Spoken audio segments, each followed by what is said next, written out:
분과 함께 중동 상황 자세히 짚어보겠습니다. 민정훈 국립외교원 미주연구부 교수, 성일광 서강대 유로메나연구소 교수 나오셨습니다. 안녕하십니까? 네, 안녕하세요. 네. 자, 트럼프 미국 대통령 시진핑 주석과의 회담을 위해 중국 베이징으로 향하고 있는데요. 출발 전에 이런 말을 했습니다. 이란 전쟁과 관련해서 시 주석과 긴 대화를 나눌 거지만 중국의 도움은 필요 없다. 지금 중국의 도움이 절실한 상황 아닌가요? 왜 이렇게 말을 했을까요? 절실하죠. 트럼프 대통령 입장에서는 중국이 보다 적극적으로 중재 역할을 해주는 게 필요한데 어쨌든 양자 정상회담이잖아요. 그래서 보도해 주신 것처럼 미국과 중국 간에 어떤 무역과 관련된 이러한 의제들이 주요 이슈가 될 거기 때문에 이 부분을 논의를 함에 있어서 이란 문제가 미국의 어떤 약점으로 작용하는 것을 방지하기 위한 포석이 아닌가 좀 생각을 하고 있습니다. 그렇기 때문에 이번 미중 정상회담에서 폭넓은 의제가 거론될 거라고 생각을 하고 있습니다만 보도해 주신 것처럼 가장 중요한 것은 트럼프 대통령이 미국 내 정치적 성과를 내세울 수 있는 무역 부분에서의 어떤 그 의제를 갖다가 다루는 거예요. 그래서 그 보잉 항공기를 판매하는 거라든지 네. 그 쇠고기를 판매하는 것, 대두 판매하는 것, 이 부분이 가장 중요한 거거든요. 그 부분에 있어서 어떻게 그 중국 측의 이행을 담보할 것이냐, 이 부분이 가장 주요한 의제이기 때문에 이 부분에 집중하기 위해서 이제 중국을 압박하는 카드, 그리고 중국이 미국을 압박할 수 있는 카드는 배제하는 그러한 정치적 포석을 놓는 것이 아닌가 생각을 하고 있습니다. 네, 트럼프 대통령 무역 문제가 주요 논의 대상이 될 거라고 말했지만 지금 종전 협상이 교착 상태인 상황에서 중국으로 갔기 때문에 주요 의제가 이란 전쟁이 또 될 수밖에 없을 것 같습니다. 이란 문제에 대해서 두 정상 어떤 식으로 대화를 나누게 될까요? 일단 어쨌든 트럼프 대통령은 중국의 도움이 필요한 건 맞다. 예. 왜냐하면 이란 문제가 지금 교착 상태고 그래서 사실 정상회담 전에 조금 어느 정도 정리를 해놓고 트럼프 대통령은 정상회담에 임하고 싶었지만 마음대로 되지 않았습니다. 아시다시피 중국이 이란에 대한 지렛대를 가지고 있고 중국이 또 이란의 원유를 80% 이상 수입을 해왔고 그다음에 중국과 이란 간의 어떤 동반자 관계, 경제 협력 여러 가지 중요한 부분들이 있기 때문에 중국이 마음만 먹으면 좀 도와줄 수 있을 것 같은데 트럼프 대통령은 도와달라고 요청을 하겠죠. 근데 다만 중국이 그걸 들어줄 수 있을지 두 가지로 볼 수 있겠습니다. 중국은 어느 정도 도와준다면 미국에 대한 어떤 협상에서 또 다른 걸 또 얻을 수 있겠지만 또 중국 입장에선 이란하고 미국하고 잘 되면 또 이란이 이제 중국의 영향 아래에 있지 않고 미국과 너무 친해지는 건 아니냐. 그러니까 미국과 이란 간의 어떤 정말 본격적인 대탕트가 시작되면 사실 이란은 이제 중국의 영향에서 멀어질 거기 때문에 그런 부분도 조금 걱정할 수도 있는 것 같고요. 그런 측면에서는 좀 적극적인 도움을 주지 않을 것 같습니다. 반면에 중국 입장에서는 또 이란도 중요하지만 걸프 국가 간의 경제 협력이 상당히 중요하거든요. 예. 그러니까 이 지역이 안정화되지 않으면 걸프, 사우디나 UAE와 지금 교역 관계가 상당히 중요한데 계속해서 지금 이 문제 때문에 진행이 안 되고 있습니다. 그렇기 때문에 그런 측면을 본다면 빨리 이 문제를 풀어서 걸프 국가와의 경제 협력을 더 강력하게 추진해야 된다는 그런 상황을 본다면 또 빨리 이 문제를 끝내는 게 좋겠죠. 그러니까 중국이 이 두 가지 사이에서 트럼프 대통령의 요청에 대해서 어떻게 결정을 할지 지켜봐야 되는 그런 상황입니다. 네, 시진핑 주석이 이란 전쟁에서 어느 정도의 역할을 하게 될지 이번 협상 뒤에, 회담 뒤에 좀 결과를 봐야겠습니다. 그런데 트럼프 대통령이 원하는 걸 얻기 위해서 타이완 문제를 협상 카드로 쥐고 이걸 큰발 양보할 수도 있다는 얘기도 나오더라고요. 어떻게 생각하세요? 대만 문제에 대해서 근본적으로 양보는 어려울 거예요. 그러니까 미국도 중국이 어떤 메리타임 엑스펜션이라고 그래서 해군력을 갖다가 팽창하는 그 교두보로 대만을 쓰는 것을 굉장히 경계를 하고 있거든요. 그렇기 때문에 대만 자체 독립이라든지 대만의 지위 이런 부분에 대해서 거론을 안 할 겁니다. 그렇지만 이제 송 교수님 말씀해 주신 것처럼 이란 전쟁의 지렛대로 중국이 무엇을 미국이 원할 수 있을 것이냐. 그러니까 중국도 말씀해 주신 것처럼 이란과 걸프 국가들과의 관계, 미국과의 관계를 고려할 때 뭔가 그 균형추를 무너뜨릴 수 있는 뭔가 자국에 보다 이익이 되는 부분이 있어야지 한쪽으로 기울 거 아니겠어요? 네. 그런데 지금 말씀해 주신 것처럼 미국과의 관계, 그다음에 이란의 효용성, 걸프 국가의 관계 이게 거의 팽팽하게 균형이 맞아 있다면 그거를 무너뜨릴 수 있는 하나의 중요한 그 변수가 들어오면 중국이 움직일 수 있는데 저는 그게 대만의 독립 이런 부분은 아니지만 그 대만에 대한 무기 수출을 통제하는 부분 이 부분은 카드로 쓸 가능성이 있다고 생각합니다. 트럼프 네. 대통령도 언론과의 인터뷰에서 시진핑 주석을 만나가지고 이 문제, 그러니까 대만의 무기를 수출하는 문제에 대해서는 논의를 해보겠다 이 얘기를 했거든요. 그렇다면 또 또 중국 입장에서는 대만이 핵심 이익이기 때문에 대만의 독립을 지지하지 않는다. 미국의 그런 선언을 받는 건 어려우니까 대신 현실적으로 지금 140억 달러 규모의 미국산 무기를 대만에 판매하는 부분이 의회에 지금 진행 중에 있단 말이에요. 그 부분을 좀 연기시킨다든가 지연시켜주는 이런 부분의 조치를 해준다면 그러면 중국도 미국이 원하는 뭐 이란산 원유 수입을 좀 중단하거나 무기 지원을 중단하는 이런 조치를 한다면 그리고 협상장으로 돌아가서 이제 합의를 해라. 협의를 해라. 이렇게 압박한다면 이거는 저는 서로 주고받을 수 있는 카드가 될 수 있지 않을까 생각을 하고 있습니다. 예. 그래서 그 부분을 좀 주목해 보고 있고요. 그렇지만 기본적으로 대만이 갖고 있는 전략적 이해관계가 중요도가 미국에도 워낙 크기 때문에 미국이 근본적으로 대만에 대한 입장을 바꿀 가능성은 희박하다 생각하고 있습니다. 네, 미국의 타이완 무기 판매 이슈가 이란 전쟁 문제를 푸는 하나의 핵심 키로 작용할 수도 있다라는 전망을 해주셨습니다. 그런데 이번에 뭐 테슬라, 애플 등 주요 기업 CEO들이 방중 일정에 동행한다고 하더라고요. 그런데 젠슨 황이 빠졌어요. 그 이유는 뭔가요?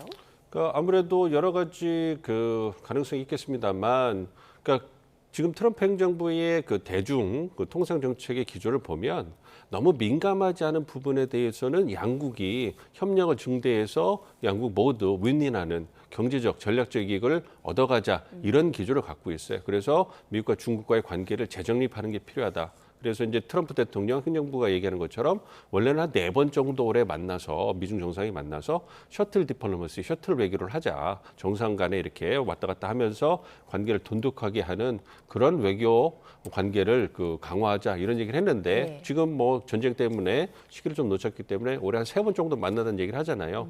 그렇기 때문에 너무 민감한 그러니까 반도체라든지 어떤 그런 AI 이 부분 첨단 기술 분야를 놓고서 미중이 첨예하게 경쟁하고 있기 때문에 그 부분에서 그러니까 젠슨 왕으로 엔비디아로 대표되는 최첨단 반도체 이 부분에 대한 수출 통제는 불가피한 거예요. 미국 입장에서. 그러니까 그 부분을 상징적으로 보여주는 거죠. 그러니까 엔비디아가 갖고 있는 그런 최첨단 칩을 갖다가 미국이 중국에도 보내줄 수 없다, 수출할 수 없다. 이건 그렇지만 그 이외의 부분에서는 미국이 중국과 경제 협력을 증대할 의향이 있다라는 그걸 상징적으로 보여주는 그러한 행보가 아닌가 생각을 하고 있습니다. 그렇군요.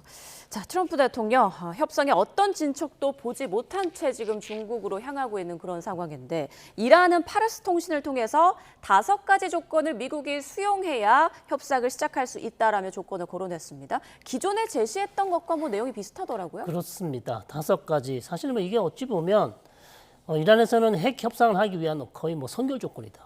그러니까 이전과 전혀 바뀐 게 없습니다. 핵에 대해서는 전혀 얘기를 하지 않았기 때문에 뭐 레바논 전쟁, 이스라엘이 벌이고 있는 이란이 가장 중요시하는 대리 조직이죠. 레바논 전쟁 중단해야 된다. 그다음에 대부분 다 재정, 돈에 관한 얘기입니다. 이란 제재 해제해야 된다. 그리고 자금 동결, 해외 자산, 동결된 자산 해제해야 된다. 그다음에 전쟁 피해를 입었기 때문에 배상해야 된다. 그거 약속해달라. 그리고 호르무즈 해협에 대한 통제권 인정해달라. 계속해서 이란이 주장했던 내용입니다. 그렇기 네. 때문에 자 이런 부분을 선결 조건으로 마치 요구를 하고 있기 때문에 트럼프 대통령 입장에서는 이것은 핵 문제가 해결된 다음에야 우리가 해줄 수 있는 것이다. 이렇게 지금 생각하고 있을 거예요. 그렇기 때문에 이란 입장에서는 계속해서 이걸 요구하고 있고 트럼프 대통령은 핵에 대한 아무런 구체적인 해법안이 없이 이것부터 먼저 해달라고 한다면 트럼프 대통령은 받기는 어렵다. 이렇게 지금 나오고 있기 때문에 양측 간의 협상을 둘러싸고 첨예한 대립이 계속 진행되고 있고 평행선을 그리고 있는 그런 상황입니다. 자, 이런 부분을 시진핑 주석이 중간에서 좀 조율할 가능성도 있을까요? 그러니까 말씀드린 것처럼 트럼프 대통령이 이 부분에 대해서 요청을 할 텐데 도움을 요청할 겁니다. 그렇다면 과연 시진핑 주석이 어쨌든 이란과의 좋은 관계를 유지하고 있고 예. 시진핑 주석도 지금 호르무즈 해협과 관련해서 마음이 급한 거는 있습니다. 왜냐하면 이란으로부터 아주 많은 원유를 수입하지 않았습니까? 그리고 시가보다 훨씬 더 저렴한 가격으로 수입해 왔거든요. 자, 그다음에 이란과의 어떤 교역 그다음에 무역 관계도 유지하고 있고 이런 상황이기 때문에 이것이 만약에 풀린다면 중국 입장에서도 또 원유를 싸게 수입할 수 있기 때문에 상당히 좋은 조건을 새로 회복할 수 있긴 합니다만 예. 문제는 이것이 이 중국 입장에서는 마냥 좋은 것인가? 왜냐하면 미국이 요청한다 그래서 그러면 내가 미국의 요청을 다 들어준다거나 아무런 대가 없이 그냥 이란과 미국과의 관계 회복에 내가 역할을 한다면 과연 이것이 이 중국의 전체적 이익으로 봤을 때 도움이 될까? 이런 생각도 할 수 있는 것이고 그다음에 트럼프 대통령의 요구가 중국 입장에서 그렇기 때문에 고민이 지금 깊어지고 있고 아까도 말씀드렸지만 걸프 국가의 관계를 생각해서는 도와주고 싶긴 하죠. 그러나 이란이라는 국가가 그렇게 또 중국이 원하는 대로 쉽게 움직여 줄지도 또 고민이 될 수밖에 없습니다. 예. 중국의 역할도 한계가 있기 때문에 이런 저런 부분을 생각한다면 저는 아무래도 트럼프 대통령의 요청에 대해서 중국이 그렇게 적극적인 역할을 해주기는 좀 어렵지 않을까. 결과적으로는 그렇게 이제 관측하고 있습니다. 네, 이번 미중 정상회담이 이란 전쟁에 있어서 중요한 분수령이 될 것이다라는 공통된 전망이 나오고 있는데 이런 가운데 트럼프 대통령이 인내심을 잃고 대규모 전투를 진지하게 고려하고 있다라는 외신 보도가 나왔습니다. 중국 방문을 마치고 미국으로 복귀해서 대규모 군사적 공격을 감행할 가능성도 있다고 보세요?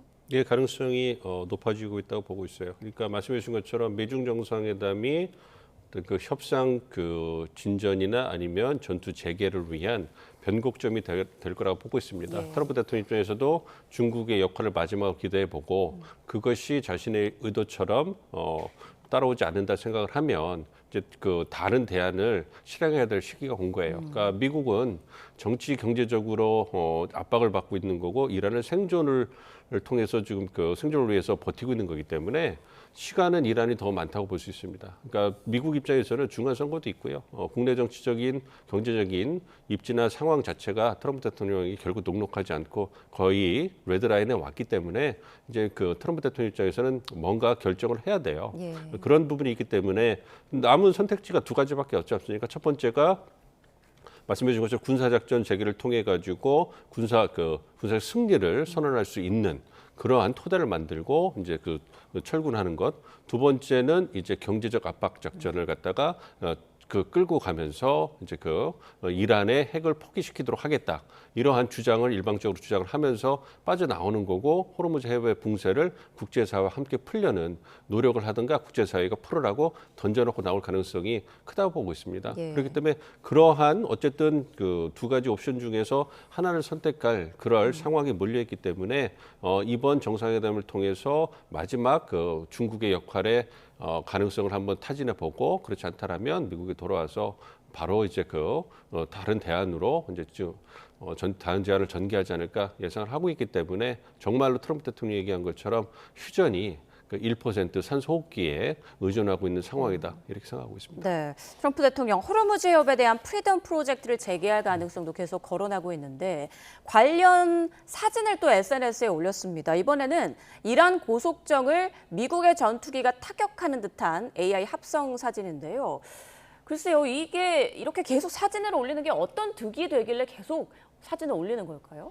그러니까 이란을 압박을 하는 거죠. 트럼프 대통령 입장에서는 미국이 이란에 대해서 우위를 갖고 있는 것은 군사적 역량이거든요. 그렇기 때문에 그런 부분에서 이란을 계속 압박을 하는 겁니다. 물론 그거에 대해서 이란도 비례의 대응을 하고 있습니다만 어쨌든 군사력에 있어서는 어떤 비대칭성이 있는 것이고 만약 이란이 호르무즈 해협을 개방하지 않는다면 미국은 이제 더 이상 기다리지 않고 이제 대규모의 군사 작전에 들어가서 이란 소형 고속정이나 이러한 해군력을 갖다가 초토화시키겠다 이렇게 압박을 하는 것이죠. 그걸 통해서 이란을 이제 협상적으로 돌아오고 이제 미국이 원하는 걸 따라라 이런 얘기를 하고 있는데 그 부분에 대해서 이란이 강경하게 나오고 있기 때문에 추이는 좀 지켜봐야 될 것 같습니다. 예, 이란도 발언 수위를 높이고 있습니다. 이란 의회 국가안보위에서 나온 발언인데요.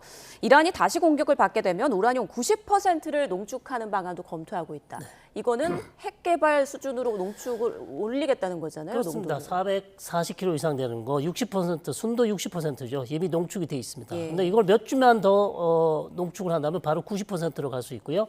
자, 440kg 정도 되면 사실상 핵 무기를 만들 수 있는 한 9기나 11기 정도 핵 무기를 만들 수 있는 수준이고 이 외에도 또 이란이 가지고 있는 전홍적 우라늄도 많아요. 네. 20%뭐 그 상외에 그러면 이것들도 다시 또 뭐 추가적으로 농축을 한다면 60% 갈 수 있고 또 더 한다면 또 90% 갈 수 있습니다. 그렇다면 자, 이 부분은 사실상 미국이나 이스라엘이 가장 두려워했던, 우려했던 최악의 시나리오죠. 그렇기 때문에 이런 고농축 우라늄을 계속해서 이스라엘과 미국이 고집했던 이유가 바로 이런 이유죠. 수주 내에 90% 갈 수 있다. 근데 이거를 지금 이미 미국이 다시 한번 이란을 공격한다면 우리가 그렇다면 이제는 쉽게 말씀드리면 핵무기 개발로 가겠다는 거죠. 자, 이것이 이제 가장 큰 문제이기 때문에 자, 이렇게 발언이 나온다면 트럼프 대통령 입장에서는 사실 문제는 더 어려워집니다. 예. 이거를 그냥 어떻게 협상을 통해서 풀 수도 있다고 생각했었는데 자, 내가 이제 또다시 군사적 옵션을 고려하고 있는데 이란 측에서 그렇다면 맞불을 놓는데 우리는 그럼 이제 90%로 가겠다. 결국 트럼프 대통령에게 군사적 공격을 하지 말라는 어떤 압박 수단이긴 하죠.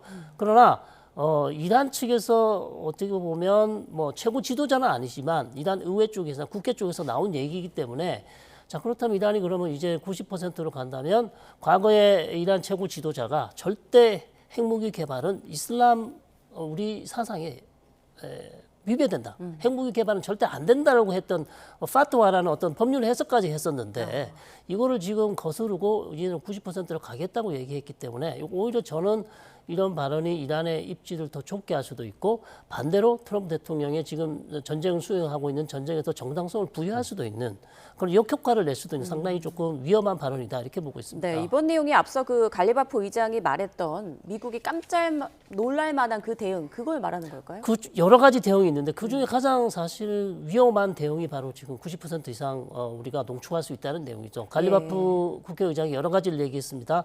뭐 잠수함도 지금 투입을 했다.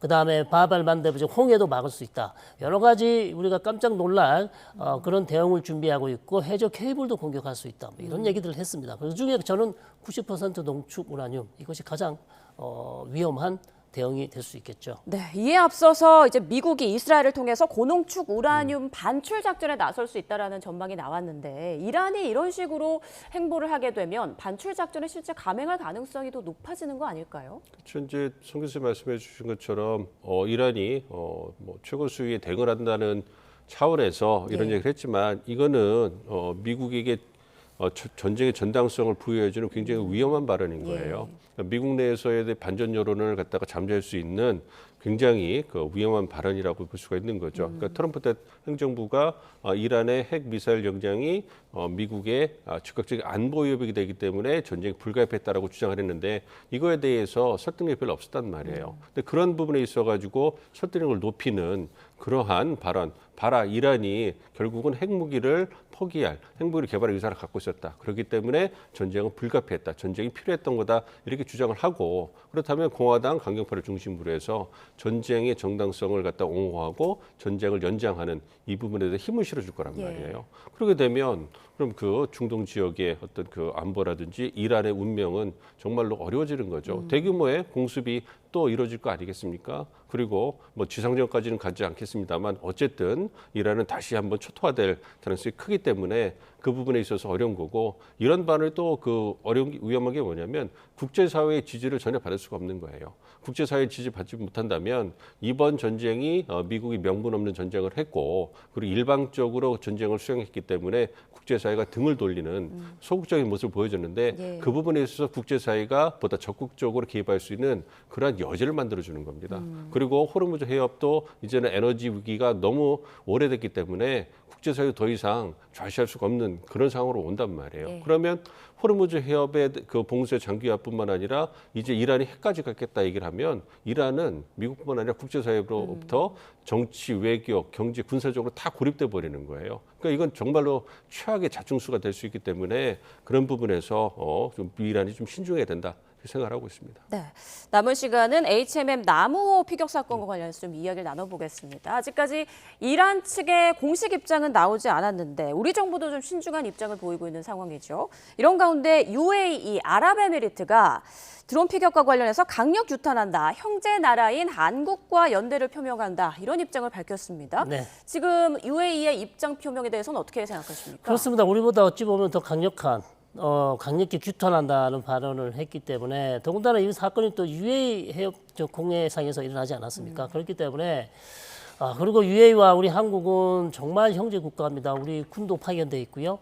그다음에 우리가 또 원전도 지어졌고요. 상당히 어찌 보면 아랍 국가, 특히 걸프 국가 중에서 우리와 가장 가까운 국가는 아랍에미레이트라고 할 수 있겠습니다. 예. 자, 그런 측면에서 사실 또 아랍에미레이트는 이번 전쟁에서 이란의 공격을 가장 많이 받은 피해를 가장 많이 입은 국가거든요. 그래서 동병상련의 심정으로 지금 이번 이란이 공격한 거에 대해서 뭐 좀 확인을 더 해봐야 되겠지만요.